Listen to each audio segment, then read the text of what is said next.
بسم اللہ الرحمن الرحیم. میں ہوں Ghulam Mustafa from Unico real estate and builder Gwadar سے. آپ دیکھ رہے ہیں ہمارا YouTube channel Unico estate official. آپ دیکھ رہے ہیں ہمارا ٹاپک گوادر میں زمین خریدنے کا طریقہ اور اس کی ایپیسوڈ نمبر 3 آج ہم آپ کے ساتھ شیئر کریں گے. آج کا جو ہمارا ٹاپک ہے وہ ہے کہ کیا بنیادی مالک کے سائن ضروری ہوتے ہیں. جیسا کہ گوادر میں ایک مت چلتی ہے کہ بھائی جان بنیادی مالک کے سائن کروا کے دیں. بنیادی مالک کے سائن ضروری ہیں, بنیادی مالک کے بغیر زمین نہیں لینی.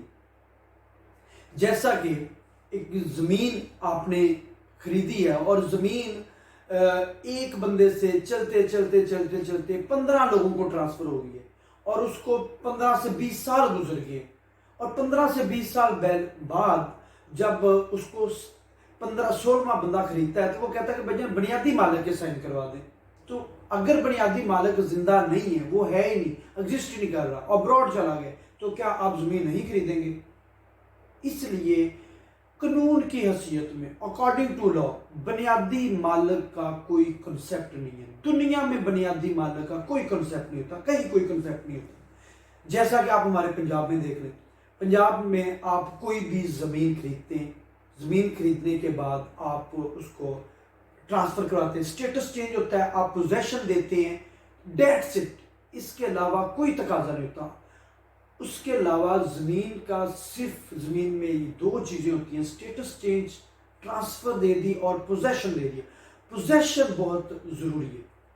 اس میں ہم تھوڑا سا آپ کو بتا دیں گے کہ پنجاب اور گوادر میں تھوڑا فرق ہے.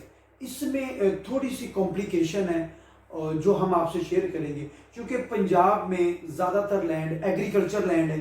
ایگریکلچر لینڈ آپ لیتے ہیں تو وہاں پہ آپ اپنی کاشتکاری سٹارٹ کر دیتے ہیں, اپنا ڈیرا بنا لیتے ہیں, اپنے ملازم بٹھا دیتے ہیں, تو آپ کا پوزیشن مضبوط ہو جاتا ہے, جس وجہ سے کوئی ضرورت نہیں پڑتی کہ آپ کہتے ہیں بنیادی مالک کی سائن کروا دیں.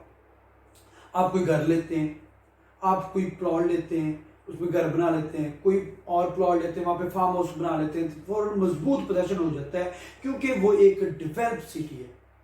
اور اس کے کمپیریٹیولی جب ہم بات کرتے ہیں گوادر کی, تو گوادر کیونکہ ایک بنجر قدیم ہے, جس وجہ سے یہاں پہ آپ کی جو زمین ہے وہ ایک موسٹلی ڈیزرٹ ہے, جسٹ لائک دبئی یا چولستان کی آپ ایگزامپل لے لیں. تو یہ ایک ڈیزرٹ ہے, موسٹلی لوگ زمین لیتے ہیں, زمین لے کر وہاں پہ برجیاں لگا دی, اس کا بند باندھ دیا, پراپر مضبوط پوزیشن نہیں لیتے, کیونکہ جب آپ قانونی تقاضے پورے نہیں کریں گے تب تک آپ بنیادی مالکوں کے ہاتھوں بلیک میل ہوتے رہیں گے. بنیادی مالک جب آپ 20 سال بعد بھی زمین خرید رہے ہیں اور آ کے آپ تقاضا کر رہے ہیں کہ مجھے بنیادی مالک کے سائن کروا دیں, اوبویسلی وہ جو تو کچھ زیادہ ایماندار ہوگا, اس چیز کو سنتا ہوگا اور کہتا ہوگا کہ حق سچ میں نے سیل کیے, تو وہ آپ کو دوبارہ پوزیشن بھی دے دے گا, سائن بھی کر دے گا.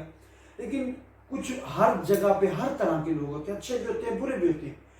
تو دوسرے لوگوں میں جب آپ جائیں گے تو ظاہری بات ہے وہ پھر آپ بلیک میل ہوں گے. اس لیے خدارہ میں آپ سے ریکویسٹ کرتا ہوں کہ مین چیز اس میں پوزیشن ہے. جب آپ زمین لیں, اتنی مہنگی آپ جہاں پہ پراپرٹی لیتے ہیں, 2-2 کروڑ کا, 5-5 کروڑ کا, 10-10 کروڑ کا آپ ایکڑ لے لیتے ہیں, تو 5-10 لاکھ روپیہ لگا کے آپ کو چاہیے کہ آپ باؤنڈری وال بھی کریں, باؤنڈری وال کریں اور مالک کو لیں. مالک سے آپ جب ٹرانسفر لے رہے ہیں سائٹ پلان بنائیں, پٹواری, تحصیلدار, قانون گو, رجسٹرار, ان سب کے سائن, ان کے سامنے مالک کے سائن, اور سائٹ پلان پہ سائن, اس کو زمین پہ لے کے جائیں, زمین پہ اس کی تصویریں بنائیں, باؤنڈری وال کریں, اس کے سامنے اس کا چھوٹا سا ویڈیو کلپ نکالیں جو اپنا ریکارڈ کا حصہ بنائیں, تاکہ آپ کے بعد آپ کے جو نسل میں کوئی آیا, آپ کا بیٹا کوئی آیا یا آگے کسی کو آپ بیچتے ہیں تو وہ بلیک میلنگ کا حصہ نہ بنے. وہ اس کو کوئی یہ نہ کہہ سکے کہ بھائی جان آپ کو زمین یہاں نہیں دی تھی, یہاں دی تھی. چونکہ یہاں پہ زمینیں ڈے بائی ڈے جو گوادر کی لینڈ ہے ایکسپینسو ہو رہی ہے, جس وجہ سے جو لوگ ہیں پھر آپ کو بلیک میل بھی کرتے ہیں کہ بھائی جان آپ کو یہاں نہیں دی تھی, آپ کو یہاں دی تھی. اب ایک ہی موضع کی زمین ہے,